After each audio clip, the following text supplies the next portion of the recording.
Hello, it's Scott Manley here. It is Starship time once again. As Nigel Tufnell says, this one goes to 11. This time it was going to be booster number 15 paired with Starship number 38. Now, booster 15 had previously flown on Flight 8 carrying Starship 34. And 34, if you remember, that was the one where there was an explosion, chunks of the Raptor disappeared, and unfortunately that never made it to orbit. But of course, the booster, it completed its mission and was recovered. And it sounds like on this flight, the majority of the engines that were being used were actually reflown engines. I believe SpaceX said that it was 24 of the 33 engines on the boosters would be making their second flight. So now, after Flight 10, a lot of us were asking what the objectives would be for Flight number 11. They had demonstrated the ability to relight the engine on the Starship in space, therefore demonstrating that they could potentially control its return, paving the way for orbital flights. However, this was going to be the final flight of the version 2 booster and Starship, with version 3 being the big step forward involving significant redesigns. And so it seems that SpaceX was going to decide to play things safe, with the final flight of the version 2 stack being still suborbital. The goals for this flight were pretty much going to be the same. The main thing that they wanted to see that was different from the previous flight was they didn't want to have any unnecessary explosions in the skirt, which of course visibly damaged those rear flaps, leading to some really tense moments during the descent as we wondered whether the entire thing was going to lose control. But it made it all the way to the surface and came out with a fantastic orange hue.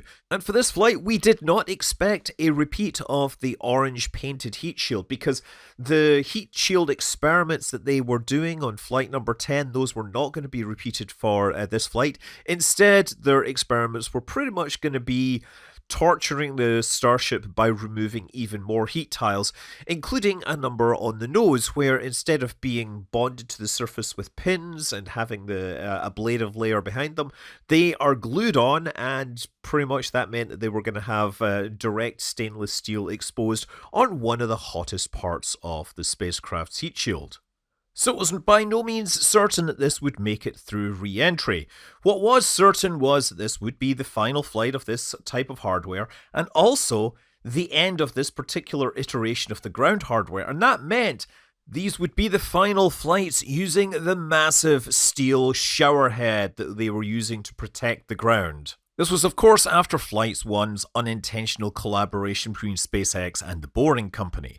For the V3 spacecraft, we're going to have a completely new flame diverter system, which is much more like what NASA uses for SLS. But building this kind of thing requires a landing pad which is a whole lot taller, with much more room underneath it, something that they didn't have the option of, without massive reconstruction of their launch mount. And yeah, I should point out that while this was called the orbital launch mount, it never actually launched anything into orbital trajectories. Everything was technically suborbital, but I like to point out that, yeah, technically the semi-major axis was outside the Earth, so it is sort of orbital. V3 will also introduce male and female starships, because they need to be able to dock together, and that requires hardware that goes and sticks out into a receptacle and grabs hold, and then they sort of hang out in orbit, transferring fluids between each other. On the booster side, we can expect that the Super Heavy will have a new fuel downcomer. This is more like a large fuel tank inside the main fuel tank, because it's so thin and narrow. It means that they can store most of the fuel in this for the actual landing burn, and that reduces fuel slosh problems, which may have caused some issues earlier on. This pipe, this is more than a pipe. This is larger than a Falcon 9 rocket. We have a new hot staging ring, which is now integrated, so we're going to say goodbye to jettisoning the ring after stage separation. And you'll notice the top of the booster now has an elegant curve to it, with extra layers of steel to protect against the heat of hot staging, because that's why it's called hot staging, right? The grid fins, there's now only 3, but you see at the bottom, they now have an integrated peg or whatever, an integrated shoe that supports the catch hardware. That eliminates the independent catch pins which were used for the previous booster catches. And while there will only be 3 grid fins, they are going to be 50% bigger. And of course, the V3 Booster and Starship will also feature the third version of the Raptors. Yes, it appears the engineers have finally managed to tame its appetite for expensive turbo machinery. Yes, the V3 Raptors do look a lot cleaner, but the main reason they're interesting is because they have higher performance, higher thrust. And that will enable bigger, taller boosters and starships, aiming to finally deliver on the promise of 100 to 150 tons to low Earth orbit. But today, it would only be carrying maybe about 6 tons of simulated Starlinks, or dumblinks as many people like to call them. And so after a slightly delayed countdown, the thing launched first time, all the engines were firing, and pretty much the entire flight was refreshingly boring. And I mean that in the best possible way. Like, I've made 10 videos about Starship flights, and every single one of them, we're talking about something that failed, something that didn't quite right. This, everything seemed to work correctly. I mean, sure, we lost some tiles here and there, but this is just really showing that they've got to the point where they have demonstrated end-to-end all the capabilities that they need to. We saw the takeoff, the pad avoidance maneuver, the roll to ascent attitude. We didn't get any onboard cameras until just after max Q. That's the point where, of course, we would expect the tiles to be putting under the most stress. And we immediately see the problem with this like black flapping red stuff. I think red is the color of the silicone adhesive. So that's probably the underside, which is being glued to the surface of the tank. But you can also see tiles being shed off that rear flap there. These are the extra ones that were put on the back. I think they were looking at these for different like attachment technologies, because it's not really something where they're going to be exposed to a lot of heat, but they are going to be exposed to a lot of dynamic forces from the airflow over them. Anyway, you can see a steady loss of tiles at various points. We all understand that this is like the most important part of the flight, although taking the tiles off is supposed to show that Starship can survive the loss of tiles. That it doesn't really help them with the whole rapidly reusable side of things. If they lose tiles, they need a way to replace those things very quickly. The space shuttle had, of course, glued tiles, and they had so many different shapes, they had to get them custom made every time, and of course they had to chip out the old one and then replace them. With Starship, the majority of the tiles are flat hexagonal tiles that use pin mounts with the backing material, the crunch wrap around them. And that will at least help them with some of the reusability. But yeah, it may not solve all the problems. And you'll notice at this point that it is rolled with the heat shield down in preparation for staging. I've also edited this video to make sure the engine displays are synchronized with what's actually happening in the frame, because they're sort of out of sync in the real thing. So again, it's most engines cut out. You're going to see the engines progressively shut down on the left side there. There you go.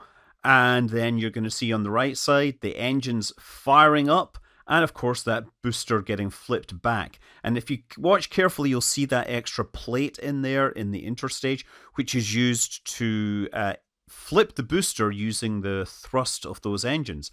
You can also keep track of the Starship and the booster in each other's cameras for a few seconds. But yeah, they had one engine fail during this particular relight. Also in the Starship, you'll see that vent in the ceiling is pretty much burning right away. There appears to be like 3 vents in the ceiling from different, I think these correspond to the vacuum engines. And sometimes whatever's coming out of those burns. We've seen this on many previous flights, the successful ones and the failed ones. So while we don't really know if this is an intentional design feature, we do know that it doesn't appear to have any real outstanding effect on the success rate of Starships. Meanwhile, the booster is now trimming its boost back. It's down to 3 engines, and then it shuts them down. So now, again, the boost back has been relatively successful in recent flights.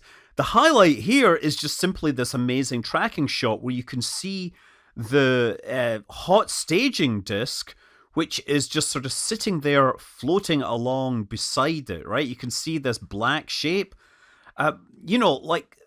what I find awesome about this shot is, first of all, they're tracking, but secondly, you can see the very tenuous atmosphere of the Earth at 70 kilometers up is still enough to blow the gas that's being exhausted backwards, while the two solid objects are pretty much continuing to fly unimpeded through this very tenuous air at, Mach 3.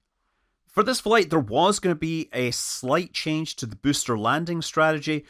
What they were going to do was going to fire up 13 engines initially for the braking, then drop that down to 5 engines, and then finally 3. They were still going to come to a nice hover about 100 meters above the ocean, and then once they've demonstrated that they could have been caught by an imaginary tower, they're going to cut the engines and let it fall. I think I heard them refer to the 13-5-3 engine strategy as a V3 landing routine. The reason why you want to do this, of course, is it reduces gravity losses because you spend less time decelerating, even though you're burning more engines, you end up having less fuel to burn. And so that's kind of what it looked like on the official stream. It's much easier to appreciate if you watch the NASASpaceFlight stream, where they had a camera that was sitting up high, I believe on a hotel there. It was high enough up that it could pretty much see just to the horizon. The actual landing point is slightly beyond the horizon, but you see it hovering there, and then you'll see the engines cut, and it hangs there for a moment like Wile E. Coyote before descending and smashing into the ocean, and we get to see some bits of debris flying off here and there, but I don't see any splashes because I think that is just across the horizon, so they need to get a little bit higher up. This dramatic explosion was very much part of the plan. They wanted to make sure the booster would sink quickly. As for Starship, it continues on towards orbit. Now, at this point, it's out of the atmosphere. There's no real evidence of any tiles getting knocked off at this point. It just sort of, pretty much burns through its engines and then it starts shutting them down. Now, because it's heading east across the Gulf, there were people in Florida who realized it would be after dark and there might be something cool to see. And so I'm using footage here from Astronomy Live. He's been great at capturing these things from Florida. Now, I've added the engine overlay in the bottom right. All of the engines are running, but as those vacuum engines shut down, you get this characteristic 6-point pattern as, the engines basically shut down and they're blowing as cold cryogens. Now, the vacuum engines are still running at this point, and again, when those shut down, you're going to get a similar puff of gas as the engines go from burning to just blowing out cold oxygen. There were multiple people who managed to capture this kind of stuff. It was quite a sight to behold. So it successfully reached orbit. Once it's there, it starts doing propellant dumps. It's trying to get rid of excess propellant from inside the tanks. It's only going to use the header tanks. Those are the two small tanks that are designed just for landing and for that orbital, engine test. At this point, we also got sunset in orbit, and I've sped things up, but look at the changes in color there. That's beautiful. The next really interesting part of the mission was when they prepare to perform the Starlink deploy. Again, watch the right side of the spacecraft. That is where the door is. You can tell when the door starts to open. In addition to it moving, you can see the clouds start to rush to that. But we switch to an external view showing the opening, which is pretty neat. And look, at this point, we are on the night side of the planet. Everything is very, very dark, and they've basically amped up the gain on this camera so we can see as much as we can. And in the background, you might actually see some flashes from lightning on the surface of the Earth, which is pretty neat. But yeah, they had a bunch of Starlinks. We had hoped that they might have a camera on some of these, but no, they were really dumb links. What we did get to see, however, was the view from the camera on the outside, looking back at the bay as some of the Starlink satellites emerged. And again, it's really hard to see because of the gain, the darkness, but it is nice that they allowed us to see this. Compared to the current Starlink deployment system used by Falcon 9, where they just kind of scatter them around like a pack of cards, right? This is a far more civilized satellite deployment process. At least it would be if we weren't dooming these satellites to a short flight followed by burning up. Yes, your sacrifice will be noted. And so after deploying that small squad of Starlinks, they continued across the ocean going east. They peaked at an altitude of over 190 kilometers, but even before they were across the ocean, they were descending down towards entry interface. The next major event on the flight was scheduled for about 37 minutes in. That was going to be the engine test. The spacecraft turned to a forward attitude, so it would actually pick up extra velocity here. And in the dim light, we were trying to make out whether there had been any issues with the vent ports as we'd seen on the previous flight with the explosion. Now, the commentator has explained that these are vent ports for the engine shell system, and they had probably accumulated some sort of solid, fuel and oxidizer, and had been triggered either by energy from the atmosphere or a static discharge leading to the explosion. So to address this without making any design changes, they were just going to change the timing, the strategy for performing engine chills and propellant dumps. And again, they demonstrate successful engine relight. That is 2 in a row.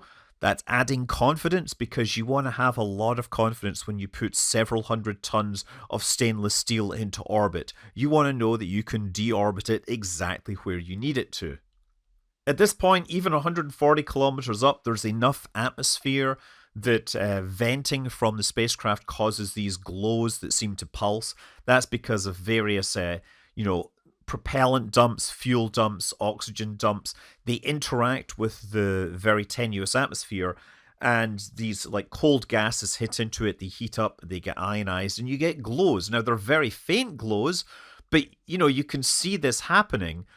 As a viewer, what you should be looking at is these like bars across the top.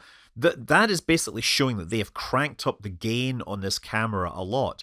But as the re-entry plasma starts to produce more and more light, those bars are essentially going to go away because the gain won't need to be so high. The sensor noise will become less and less. And with the sensor gain turned all the way up, you can sort of see like cloud patterns or whatever underneath.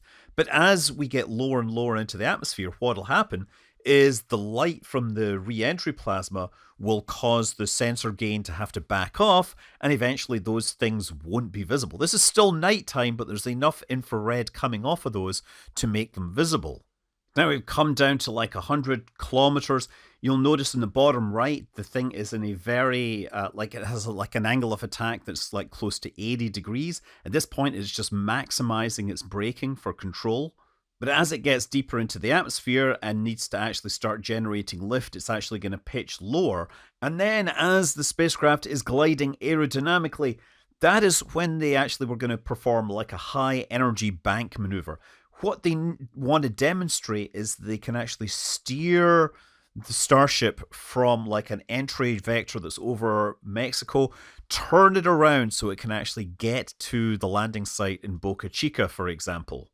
And this is like more than just simply a turn, because when they're actually coming down, they need to make sure the spacecraft is pointed in the correct direction to account for the position of the capture arms. So yeah, again, you see here the angle of attack is like dropped down. This is where it's starting to control itself and essentially generate lift. And that lift, by rotating the spacecraft so that its butt points towards the horizon, they are going to generate cross-range force. And you'll see this coming up in just a minute. It's going to turn the trajectory to the north. Presumably, they arranged for the landing site to be in a position where it can actually benefit from this turn. But look, the other thing to be aware of is simply everything looks good. I mean, sure, the capture pins are looking a little hot. The front of those flaps are looking a little hot. But there's not really that much damage. They're losing some tiles here and there, and definitely as it comes in for the landing, we see lots of tiles popping off. But look, after the fires and explosions and extreme damage we've seen on other flights, success is really characterized by being beautifully boring. Starship once again demonstrating its signature move, the belly flop followed by the flip and burn. It's clear that the people that work on the guidance and control have got very good at this. Now, at this point, we are seeing a lot of the tile damage finally stripping objects off. So, sure, this does mean that They're still a long way from making a heat shield which is rapidly reusable, but at least with the missing tiles, they've demonstrated the vehicle is resilient to a lot of different possible damage scenarios. And so at this point, Starship 38 has done everything that it needed to. It's proved its capabilities. And unfortunately, it's going to basically perform a belly flop and landing in the middle of the ocean, which will unfortunately destroy it. With the booster being destroyed less than an hour before this is the final piece of flying V2 hardware, and its lifetime is measured in a few thousand feet. There will be other starships flying this same trajectory and sticking these very same landings, but they will not be the same starships. They will be a more refined, a more capable design. And when a starship is finally caught by a tower, it'll be because of the work that these ones did, the things that they learned to do and, well, not to do. And as before, its landing was captured by the boy in the middle of the ocean. As it touched down in the water, it fell over, and of course we get the characteristic explosion, and if you watch carefully, a few COPVs continuing to fly under rocket power. A momentary return to flight for V2. I'm Scott Manley. Fly safe.